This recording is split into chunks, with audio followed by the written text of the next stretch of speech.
just take for granted that there are pills, drops, or salves for just about any condition as close as the corner drugstore. But in the 1930s, pneumonia, influenza, polio, and a host of other diseases that we now treat with relative ease were classified as fatal in nearly every case. But then, as now, there were good people who had the courage to keep searching for ways to help ease the suffering of those around them. One of the most basic concepts of medicine, the desire to ease suffering and restore health, can lead to a bond between doctor and patient, a bond strong enough to produce a miracle. Dr. Michael Conrad was a dedicated research physician working on a variety of diseases in the 1930s. But his desire to do more for the patients, to find some way to cure those he now had to watch wither and die, fueled a burning desire to do everything he could to expand the healing power of medicine. And whenever he could, he worked directly with the patients. Dr. Conrad never found time for marriage nor social functions. He was entirely dedicated to discovering better, more efficient methods and cures. One night, he put a substance into a petri dish and watched as it destroyed a particularly virulent infection before his eyes. Furthermore, it didn't harm white blood cells. Dr. Conrad had discovered a marvelous new life-saving drug. The problem was that he couldn't seem to produce enough of the experimental substance to effect a total cure of his patients. There was improvement, but no cure, and Dr. Conrad was certain it was due to the small dosage. He spent hours treating patients with the drug, but the solution to the substance's growth continued to elude him. Still trying to cure the incurable? Why don't you get out in the sunshine sometimes? Get some fresh air. Just as I thought. I'll come back later. At the end of each day, when even the sympathetic and dedicated hospital administrator was ready to go home, Michael Conrad stayed in his laboratory. Dr. Conrad was by nature a loner, but lately he'd found himself noticing another who, much like himself, seemed to spend most of her time alone too. This nurse was completely devoted to helping ease the suffering of others. If everyone were as nice and helpful as you, this would be a wonderful place. Thank you, Doctor. Since the death of her husband from influenza, Rachel Gibbons had been raising her son Billy by herself. Now, in the midst of the Great Depression of the 1930s, Rachel considered herself fortunate to have any job. But having a job she loved was even more of a blessing. She considered herself very fortunate indeed. And it showed, both in how she carried herself and how she treated her patients. Okay, just rest for a little while. The strong feelings that came over Dr. Conrad each time he encountered Nurse Rachel was something quite unfamiliar to him. Things that couldn't be put under a microscope or otherwise measured normally made him very uncomfortable. But in this case, the feeling was quite welcome. Here you go. Perhaps he thought Linda, it was time he began to share his life and dedication with someone.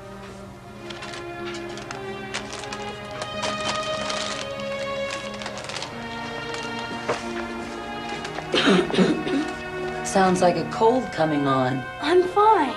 And don't forget, you promised to take me to that ball game on Saturday. Oh, I'm so sorry, Billy. I can't. I have to work. They're short-handed here. I heard that. You know, the administrator's been bugging me to take an afternoon off and get some sunshine. And I haven't been to a ball game since I was about that high. Would you like to go to the game with Dr. Conrad? Yes, ma'am. Thanks, Dr. Conrad. That'd be swell. He feels hot.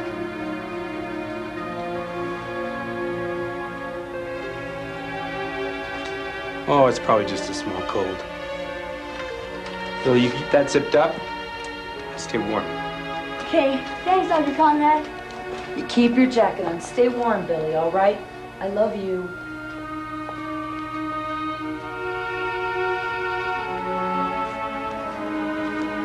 It's great of you to take him to the game when I'm working here. Well, I'm trying to make points with his mother.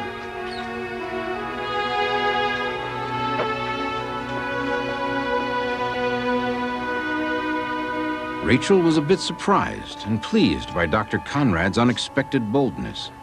But then she saw something that caused her to momentarily forget all else.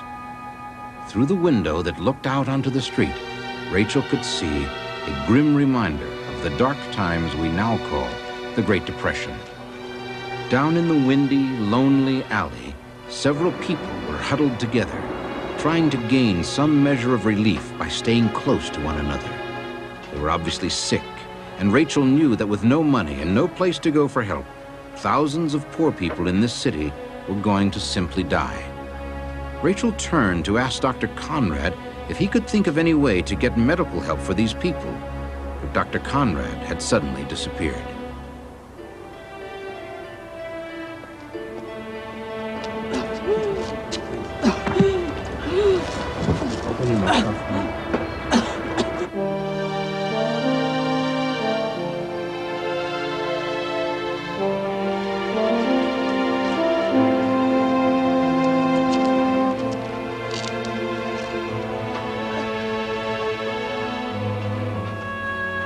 You sent for me. What's the problem? His temperature's back up to 101. It's been 4 hours since his last injection. I'll go.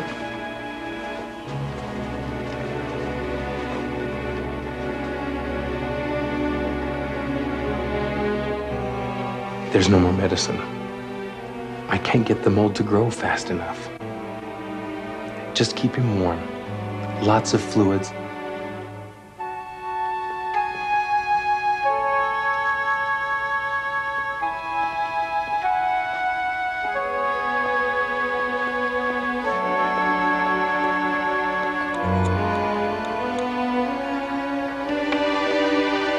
The patient Dr. Conrad had just seen was the 11th pneumonia victim to come to the hospital in the last few days. One by one, each of the previous 10 had died. And Dr. Michael Conrad vowed once again to do everything in his power to see to it that this man would not be the 11th death. There simply had to be a way to make this substance grow faster. But working as he was, with such limited resources, deep down, he knew it would take a miracle. When the day of the baseball game arrived, Dr. Conrad was utterly absorbed in the problem of his pneumonia patient. But he put his work aside for the first time in months to do something pleasurable and relaxing.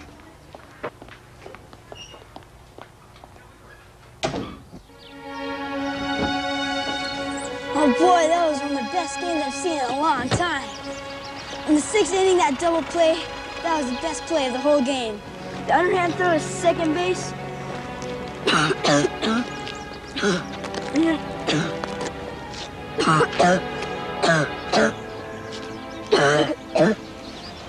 doesn't sound good at all, Billy. That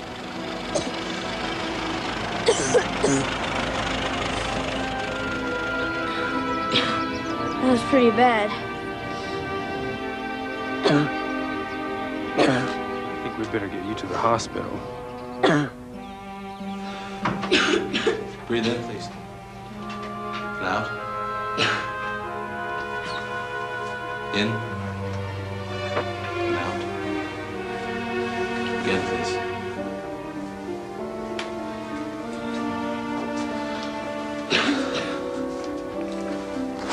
Okay, open, please.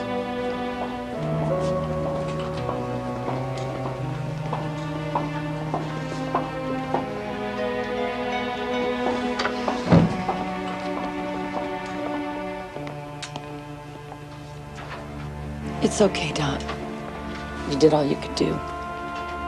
It's not enough. It's just not enough.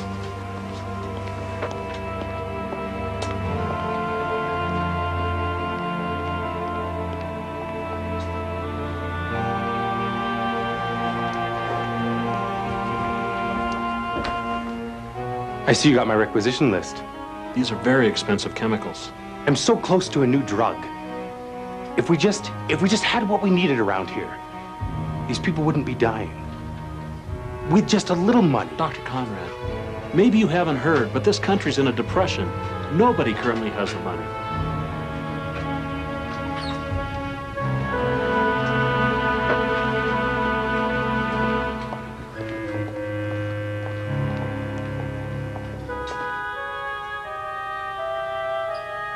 his way back to the laboratory, he checked in on his young friend Billy and saw that Billy was now being moved from the examination room to a hospital bed. Clearly, the exam had showed that Billy should be admitted to the ward immediately. Well, I deal with it all day, Doctor. Don't think you have to be gentle with my feelings. Does my boy have what killed all those other people or not? Yes, he does.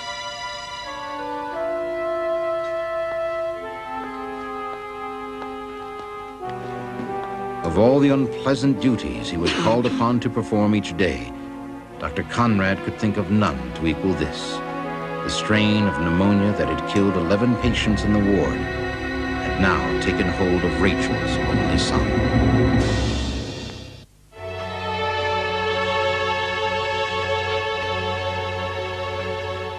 As the days went by, Michael Conrad grew more and more frustrated.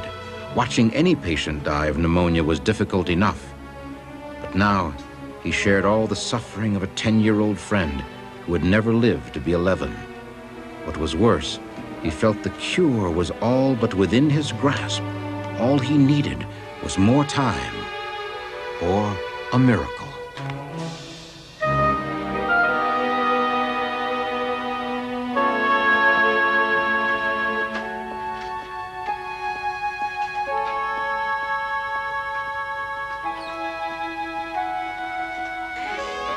For the first time in his life, Michael Conrad felt a towering rage take control of his body.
You're all I've got left in the whole world, Billy.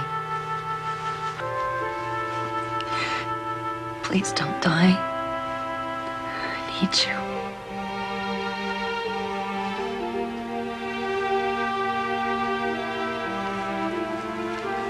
Any change? Only for the worse.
When he brushed the chemicals away, he saw that in only the last few minutes, the samples had grown to several times their original size. Miraculously, he had found the secret to making the substance grow. Nurse? Nurse!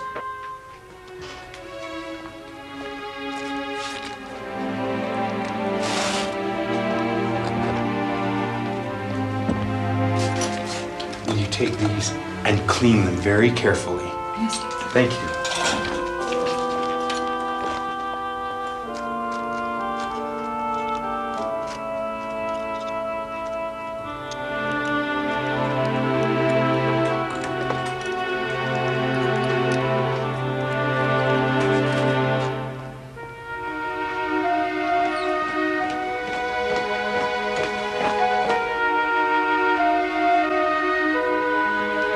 His pulse so weak. Here, we must hurry.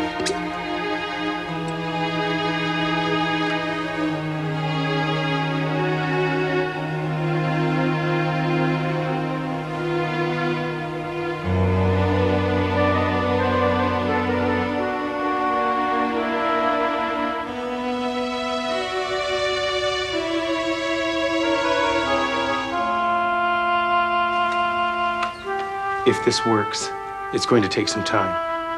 The best thing for you to do is stay with him. Tell him we love him, and we want him to come out of this okay. You said we love him.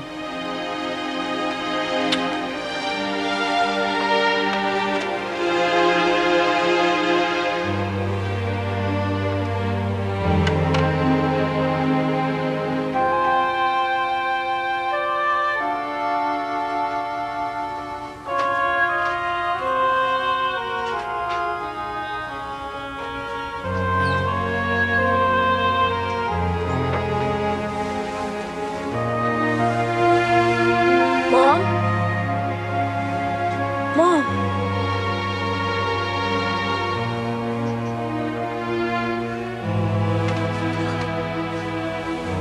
Billy, you're okay. Look at you. Let's examine him. How do you feel? Okay.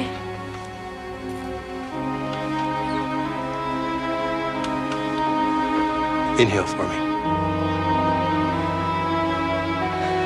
Again. Open your mouth for me.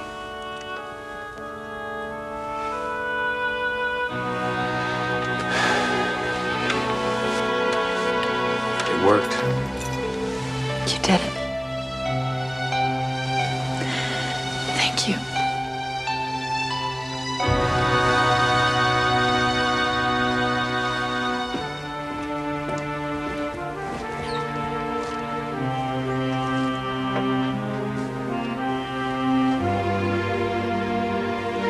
I guess a congratulation is in order. You did it. But how? Well, you know I've been experimenting for some time, and I just couldn't get the mold to grow. Then,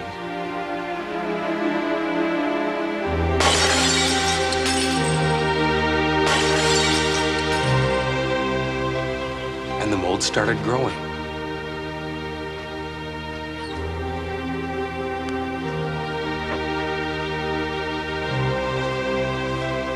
By the way, what are you going to call it? Penicillin. The basis for the drug was a simple mold, and the Latin word for mold is penicillin.